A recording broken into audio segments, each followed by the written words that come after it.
Hey guys, thanks for tuning in here. We got Monday, November 24th. And first, I want to give a shout out to all my new subscribers out there. Thank you for subscribing and for watching these episodes. Hey, for the past 20 years or so, my goal has been to motivate, educate, inspire, and entertain. So, with these new Tola talks, appreciate you. And let's give some more shout outs today because you guys know I'm a big volleyball fan. First, I want to give a shout out to Nebraska Women's volleyball team. Man, they're 28-0. They're going to go 30-0, I believe, for sure. They got 2 games left. They're 18-0 in the conference. Who's left? Penn State is ranked 24. Ohio State's unranked, but I predict they're going to win the national championship on December 21st of this year. But who's going to give them a little bit of a challenge? Who I think my second favorite team, or maybe they're tied for first. But give a shout out to Purdue volleyball. They're 23-5. They're ranked number 11 in the nation.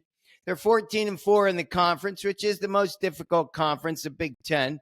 Got 2 games to go, 2 tough ones. Number 19, Minnesota, and number 17, Indiana. Right here I am in Indianapolis. But I think if they win, they're going to go 25-5. Would love to see them play Nebraska on the final game, but we shall see. So there's a couple of shout outs there. And I want to give a shout out to Marjorie Taylor Greene. Now, I don't know her. I wish I knew her. She was elected to the House of Representatives. She's from Georgia, right? The 14th district in 2021. Here's what I like about her. She was born in Georgia. She went to high school in Georgia. She went to college in Georgia. She's 51 years old, so she's young, right? Because we have so many of non-young people, politicians today. We'll talk about that in a second. But unfortunately, she's going to be resigning in January. You guys saw all the news, right?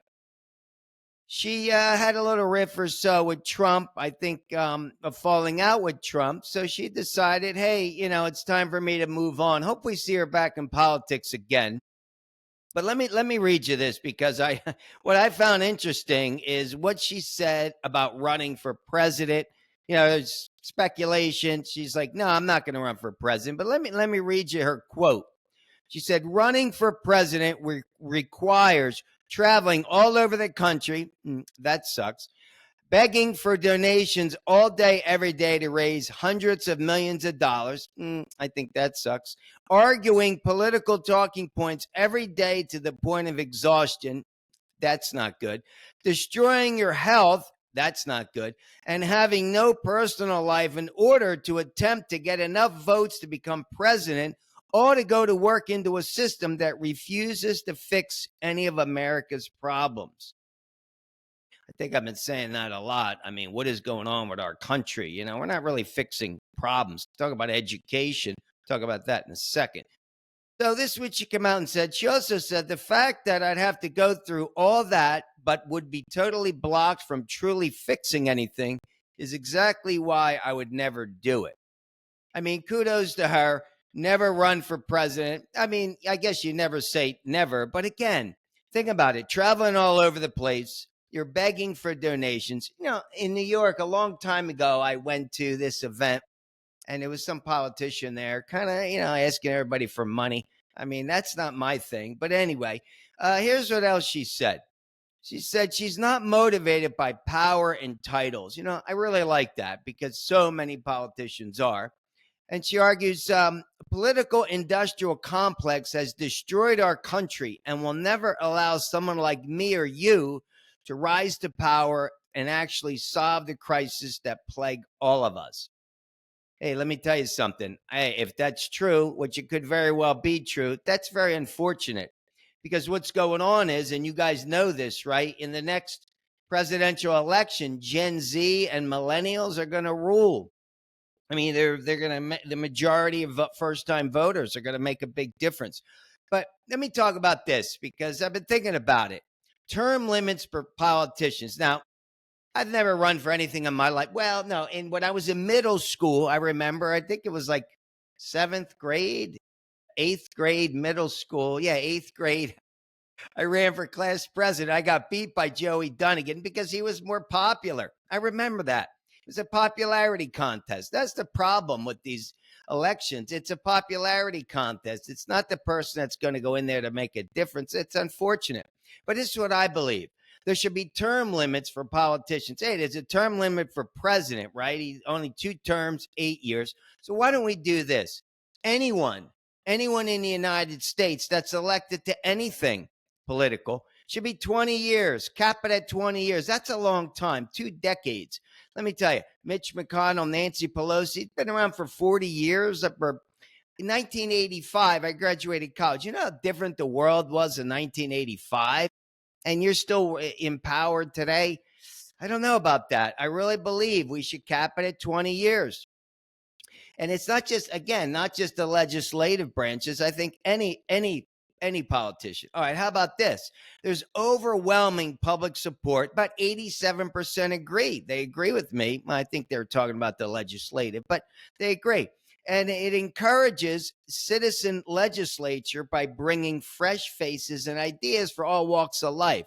No doubt, you're bringing in fresh blood. What's wrong with that? Especially these young guys should be coming in. Look at New York and AOC. I mean, they're younger, but they're bringing a fresh face, a fresh voice. It also makes elections more competitive. No doubt. 95% get reelected in the legislative branch. It's easy to get reelected. All right, it increases accountability, right? When we limit them, it's going to increase accountability because, you're not just going to sit back and enjoy the ride. You're going to work for it, and it weakens the seniority system. Well, I think that's a good thing, and it resets the power. It resets the power structure. Now, this is why people are against it. They say it's a loss of institutional knowledge. Yeah, sure, you've been around for 40 years, you got all the knowledge in the world, but let me tell you, you're not a fresh voice. Number 2, it weakens Congress with less experience. Well, I disagree with that, because just because you're less experienced doesn't mean you want to have great ideas, and you want to make a difference, right? You want to make a difference for people like you, younger people. And number 3, it says, it kind of doesn't give voters choice, because voters want to choose, the guy that's been there. I don't know about that. Again, I think we should have term limits for politicians. Speaking of something that's going down the tubes, what about this? I read this Straight Arrow News, right? I get this every day. I really like that. It says the U.S. spent nearly $1 trillion on public schools in 2023. All right, what do we get for that? Talk about reading scores and math scores going like way down, like going down the tubes. I mean, hey, I wrote this book on it. Let me tell you, the government spends $26,000 a student in K through 12. It's a lot more in New York City, and it's a lot less in Idaho, but on average, they're giving $26,000 to each kid. You know what the average teacher's salary has increased or decreased? It stayed stagnant. From 2002 to 2020, teachers have been stagnant. And from 2020 to 2022, it dropped by 6%. Go figure. Teachers are getting paid less. That's insane. I write in my book, there should be 2 teachers in every class. Let me tell you, these students are not learning. I mean, I should know. I taught in more than 60 public schools, K through 12. I'm telling you, I met a 5th grader once. No kidding. He couldn't read or write or speak English. He couldn't read or write Spanish. And I went to the principal and I said, whoa. This kid belongs in kindergarten. What's he doing in 5th grade? Because that kid becomes trouble. He's very frustrated. He can't learn because he can't even understand anything. You know what she said to me? Well, they told me he was in 5th grade. I go, who told? His parents? I go, who told you? Who's they? Unbelievable. These kids, reading and writing. And I want to give a shout out to Michael Linson. You guys should read his books. I interviewed him on Friday and had a really good interview. And we talked about that, but go see that. That's episode 208. He's got smart classroom management, really talks about how to manage the classroom. But let me tell you something. For someone that's been there, it's very, very difficult when you have kids that aren't learning and they get frustrated, especially the young kids. When kids get to 2nd, 3rd grade, they don't know the alphabet. That's like insane. Again, 2 teachers for every class, and the teachers should make more money without a doubt. All right.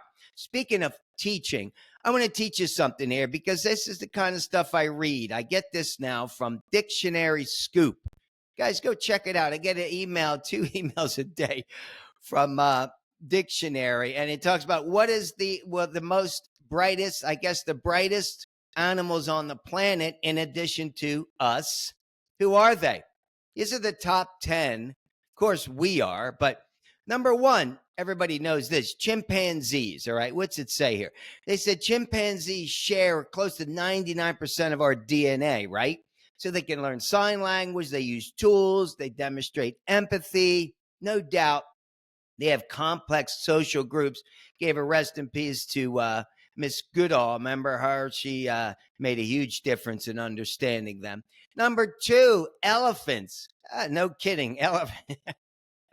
They got steel trap memories. Right. They have large brains evolved to allow them. They remember complex routes and the location of key watering holes over vast distances. They get emotional intelligence, and they do display human-like behaviors, like when they're distressed or they're mourning their dead. You guys see that? I watch videos about that. Number three, octopuses. I didn't know that. I mean, do you know octopuses, they could solve puzzles. And they say they're some of the most intelligent species in the animal kingdom. They're masters of deceit. They're capable of camouflaging. Yeah, we know that. They make daring escapes. They display they can open jars. Yeah, I watched the guy that has a pet navigate mazes, but unbelievable. All right, number four, crows. I think you guys know this. Crows are smart. And you ever see there's like symbols, crows in the backyard, but they're the most intelligent bird. They're capable. They could use tools. They could solve multi-step puzzles. They've been observed crafting hooks out of twigs, get insects. I mean, yeah, the crows they're capable of self-awareness. It says their intelligence has been compared to that of the great apes, like gorillas. Man, that's unbelievable. How about number five? My favorite animal on the planet. It's a dolphin. Dolphins are really super smart, right? They're social creatures. We know that. They're remarkably intelligent. I mean, scientists believe they're the second smartest animal on the planet. That's what I believe. But next to us, of course. But they're quick learners. Hey, there's a movie with George C. Scott and Vanderveer. I think it was his wife at the time. I'm going back early 70s, Day of the Dolphin. I love that movie. But anyway, go watch that. I'm not reviewing that, but that's a movie that I highly recommend that I remember when I was maybe 9 or 10 years old. Day of the Dolphin. All right, dolphins are quick learners. They prove to be self-aware. They do this mirror test, and they communicate for a system. It's a sophisticated system of clicks and whistles, right? They can make tools. They have emotions, man. Love dolphins. How about this? Number six, pigs. Did you ever see pigs? I ran when I was in LA one time. I ran into this guy who had a potbelly pig as a pet. I mean, it was really cool. He let me like kind of play with it in the park. But they're underestimated. They possess impressive cognitive abilities. They learn tricks. They solve problems. They play video games. No kidding, man. Pigs have excellent long-term memories, and they adapt to new environments quickly. All right. They say they're smarter than dogs. I'm telling you, this guy had a pet. It was only like this big. It was adorable. And they said that they're as intelligent as a 4-year-old child. Unbelievable. I wonder if they can go to kindergarten or maybe fifth grade and teach this kid how to read and write. All right. Number seven is parrots. I think everybody knows that. They're like crows, and they have exceptional intelligence. And they say that their ability to mimic human speech, it goes beyond it goes beyond that. They can solve puzzles, use tools. And it says they have a deep understanding of concepts such as object permanence. Pretty cool, parrots. Number eight, rats. Well, I know this because when I was a kid, I had a rat as a pet. I thought it was a gerbil when I got it, but no, it turned out to be a rat. Let me tell you. They're super smart. They domesticate these things. They're highly adaptable. They have excellent problem-solving skills. They can navigate mazes. Everybody's seen that.